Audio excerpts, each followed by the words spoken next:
A giant serpent flies across the sky. Its eyes glow like fire. Its roar shakes mountains. And somehow, people separated by oceans, languages, and thousands of years all imagined something remarkably similar. China had dragons, Europe had dragons, ancient Mesopotamia had dragons, Africa had dragon-like monsters, the Americas had giant feathered serpents. How is that possible?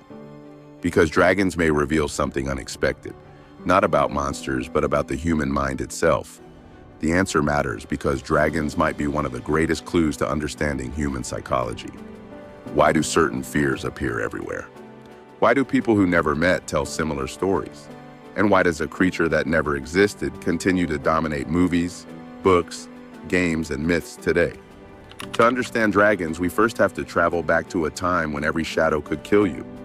Imagine living 10,000 years ago. No electricity, no cities, no hospitals, no explanations. Everyday survival depended on noticing danger before danger noticed you. A rustle in the grass, a movement in the trees, a shadow in the sky. Any of these could mean death. Psychologists believe our brains evolved to become extremely sensitive to threats, especially 3 specific threats: snakes, large predators, and birds of prey. Now here's where things become strange. Many dragons combine all 3: the body of a serpent, the claws of a predator, the wings of a giant bird.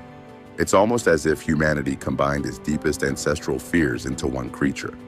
But fear alone doesn't explain why dragons became so powerful. Something else was happening, something hidden beneath the stories.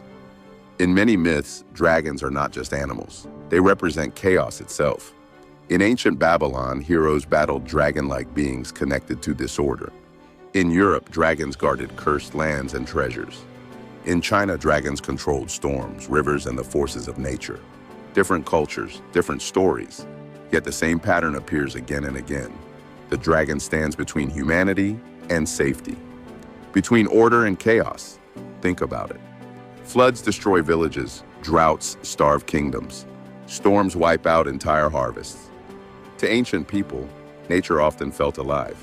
And when nature became dangerous, it was easy to imagine a monster behind it. But there may be an even more surprising reason. Dragons appear everywhere, one that starts beneath our feet. Long before modern paleontology existed, people occasionally discovered enormous bones buried in the earth. They had no idea dinosaurs existed. So what explanation made sense? Giants, monsters, dragons. Imagine being an ancient farmer digging a field and uncovering a massive skull, larger than anything alive. What would you think?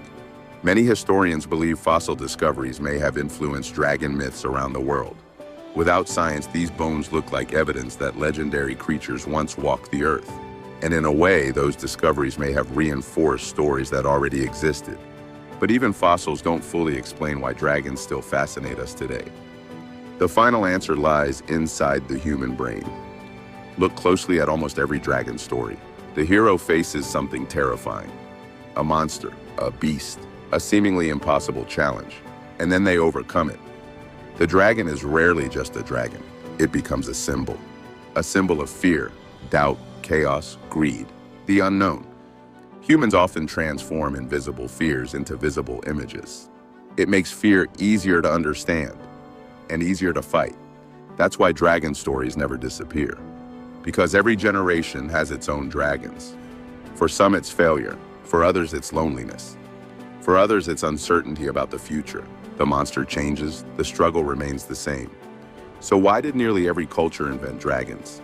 Not because dragons were real, at least, probably not, but because the human experience is surprisingly universal. People everywhere feared predators, feared chaos, discovered mysterious bones, and struggled against the unknown. The dragon became the perfect symbol for all of it. A creature powerful enough to embody humanity's oldest fears and humanity's greatest victories. Here's something worth thinking about. Every person has a dragon. Maybe it's a fear you've avoided, a dream you've delayed, a challenge that feels too big. The ancient myths suggest something important. The goal isn't to avoid the dragon. The goal is to face it, because every legendary hero becomes a hero only after confronting the monster. And sometimes the dragon is the path, not the obstacle. But now I want your opinion. Do Do you think dragons appeared because of psychology? Because of ancient fossil discoveries? Or because humanity was remembering something lost to history? Let me know in the comments. And if you enjoy stories that uncover the hidden meanings behind myths, legends, and ancient mysteries, subscribe for more. Because one ancient civilization claimed dragons were not monsters at all. They were gods.